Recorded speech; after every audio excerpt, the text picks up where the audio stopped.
हर हर महादेव दोस्तों, कैसे हैं आप सब। चलिए शुरू करते हैं आज की कहानी। कुछ लोग ऐसे होते हैं कि सामने वाले से कुछ कह नहीं पाते।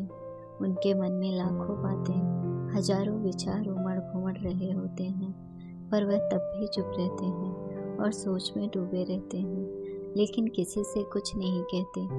ऐसा ही था प्रकाश। कोई भी कष्ट हो, परेशानी हो, स्वयं झेलता रहेगा, पर किसी से कहेगा नहीं। बचपन से उसने अपने पिता को घर चलाने के लिए कड़ी मेहनत करते हुए देखा था, और उसकी माँ भी दूसरों के कपड़े सिलकर घर के लिए बहुत मेहनत करती थी। बड़े होने पर प्रकाश ने सोचा कि मैं कुछ अच्छा करूँगा ताकि मैं अपने माता पिता को सुख दे सकूँ। उसने कानून की पढ़ाई शुरू की और काम सीखने लगा, लेकिन लोगों ने उसका भरपूर फायदा उठाया। किसी ने काम सिखाने की कोशिश नहीं की और उससे फ्री में मेहनत करवाते रहे, तब भी वह चुप ही रहा। फिर उसने जज बनने के लिए परीक्षा दी, लेकिन वह उसमें सफल ना हो सका।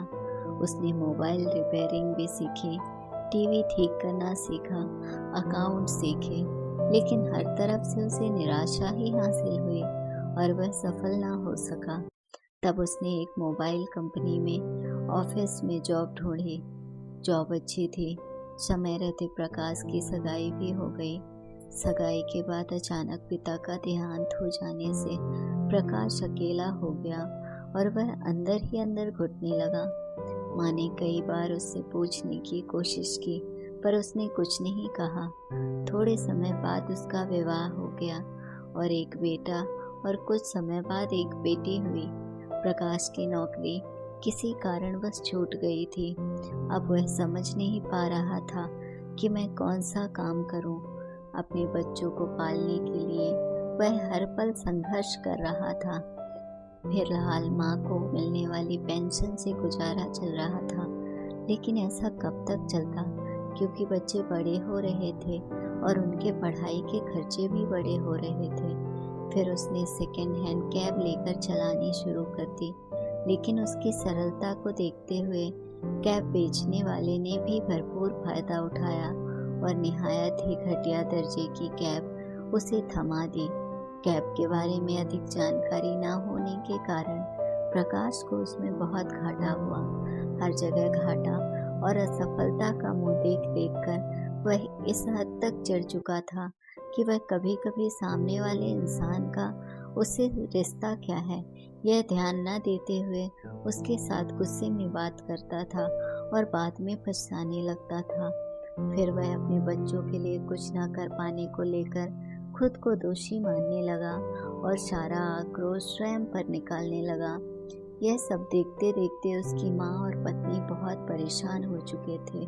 वह उसके मन की हालत अच्छी तरह समझ रहे थे। एक दिन उसकी माँ ने उसे अपने पास बिठाया और कहा, प्रकाश बेटा, ऐसी क्या बात है जो तुम्हें खाए जा रही है कि तुम चुपचाप अकेले कमरे में पड़े रहते हो। ना तुम किसी से बात करते हो, ना अपने मन की बात कहते हो, ना किसी की सुनते हो। ऐसा कब तक चलेगा? जो तुम्हारे मन में है वह खुलकर कहो, ताकि तुम्हारे मन की चिंता दूर हो जाए और तुम अपना तनाव दूर कर सको। अपनी माँ के प्यार भरे शब्द सुनकर प्रकाश फूट फूट कर रो पड़ा और उसने कहा, माँ, मैं किसी पर भी नहीं, सिर्फ अपने आप पर ही क्रोधित हूँ, क्योंकि मैं अपने बच्चों का पालन ठीक से नहीं कर पा रहा हूँ। मैं तुम्हें भी घर खर्च के लिए कुछ नहीं दे पा रहा हूँ। मैं सारा आक्रोश स्वयं पर निकालना चाहता हूँ, क्योंकि सारी गलती मेरी है। मैं किसी लायक नहीं हूँ माँ। मेरे साथ ही हर बार गलत क्यों होता है? मेरा साथ भगवान क्यों नहीं देते? सिर्फ मेरी ही किस्मत खराब क्यों है? मैं हर काम पूरा मन लगाकर मेहनत से करता हूँ, लेकिन मुझे पूरा फल नहीं मिलता। हर जगह मुझे नुकसान ही मिलता है।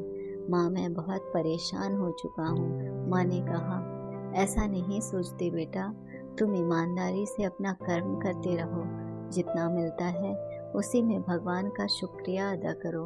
एक ना एक दिन तुम्हें ईश्वर इतनी सुख देगा कि तुम संभालते संभालते थक जाओगे। मैं जानती हूँ कि तुम मेहनत करते हो।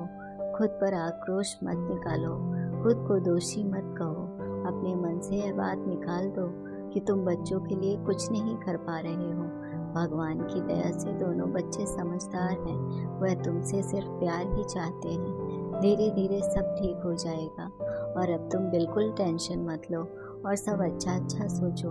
अच्छा सोचने से अच्छा ही होता है। प्रकाश का तनाव कुछ हद तक कम हो चुका था और वह माँ की गोद में सिर रखकर कुछ देर तक लेटा रहा। आज उसे बहुत सुकून मिल रहा था। दोस्तों, अगर आपको कहानी अच्छी लगी हो तो अपने दोस्तों के साथ भी शेयर कीजिए और कमेंट में अपनी राय जरूर बताएं। और हाँ, चैनल को सब्सक्राइब करना ना भूलें। धन्यवाद दोस्तों।